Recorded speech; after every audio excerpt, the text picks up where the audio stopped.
bienvenue sur la chaîne de Brist BD. Alors aujourd'hui, une nouvelle vidéo.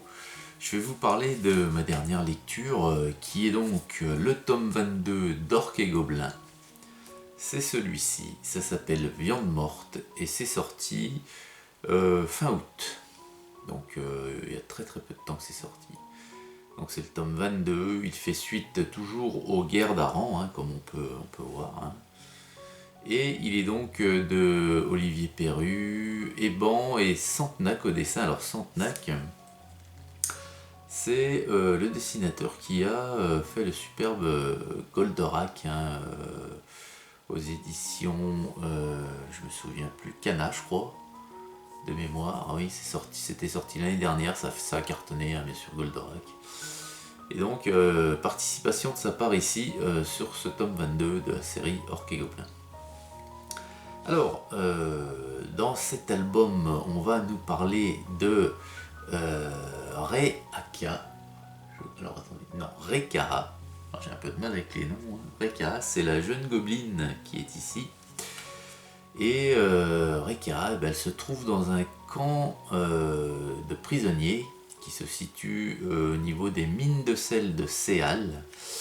Et c'est un camp où on trouve uniquement des peaux vertes, donc ils sont exploités par les humains, voilà, les guerres d'Aran, c'est ça, c'est l'extinction des anciennes races par la race humaine. Et donc dans ce camp, il y a des gobelins, des orques, et ils sont plus de 27 000 prisonniers à exploiter comme des esclaves les mines de Séal. Alors on leur donne le roi humain qui fomente tout ça, qui commande tout ceci, c'est le roi Eloi. À ses côtés, il a son fils et également une mage.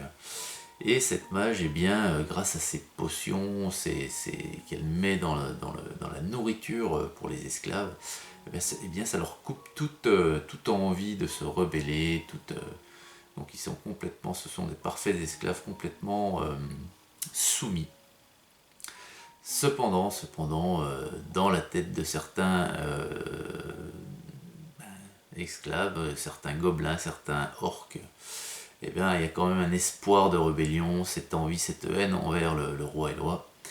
Et cette haine, elle est bien aidée par les nouveaux arrivants également, les nouveaux prisonniers qui arrivent. Eux qui n'ont encore pas pris la tambouille du mage, sont pleins de colère, pleins de haine. Et puis, donc au fil de l'aventure, on va voir que cette rébellion, elle va voir le jour. Et Rehaka, donc, elle est là avec son grand-père. Et puis Rehaka, elle va faire une découverte pendant une de ces journées où elle est envoyée dans les mines pour trouver du minerai. Elle va faire une découverte qui va changer la donne. Donc je vous raconte pas en détail ce que va être cette découverte. Et ça va inverser, si vous voulez, le cours de l'histoire, le cours de l'aventure. Et donc ce tome 22 de la série Orques et Gobelins fait toujours suite donc, aux événements qui se passent dans les guerres d'Aran. Alors moi je voudrais faire une petite parenthèse à ce niveau là, c'est que vous savez que pendant les guerres d'Aran il y a donc les tomes des guerres d'Aran, donc pour le moment il n'y en a eu qu'un, le guerre d'Aran numéro 1. Puis ensuite on a des histoires parallèles des guerres d'Aran qui se passent aux quatre coins du monde d'Aquilon, enfin pour le moment c'est surtout sur les terres d'Aran, quoi. Et donc ces histoires nous sont contées dans les tomes des cycles Orques et Gobelins et Mages, les seuls qui continuent leur sortie pendant les guerres d'Aran. Moi j'ai un petit bémol quand même, c'est que on sait pas. Alors on sait que ça se passe dans des endroits différents, mais chronologiquement parlant, on a un peu de mal à situer les événements. Est-ce que ça s'est passé avant les événements ou après les événements donc du mage tome 9 Beltoran? Est-ce que ça s'est passé, alors bon, pour moi ça s'est passé bien entendu avant les événements du tome 21 d'Orques et Gobelins, mais on a un peu de mal à situer tout ça dans le temps, enfin pour ma part. Et je trouve que c'est pas trop clair à ce sujet-là. Et ça, si ce petit problème venait à se résoudre, mais ça serait simplement juste parfait, quoi. Parce que là, on comprend bien la situation. Voilà, c'est un peu c'est l'oppression des humains sur les anciennes races partout sur les terres d'Aran.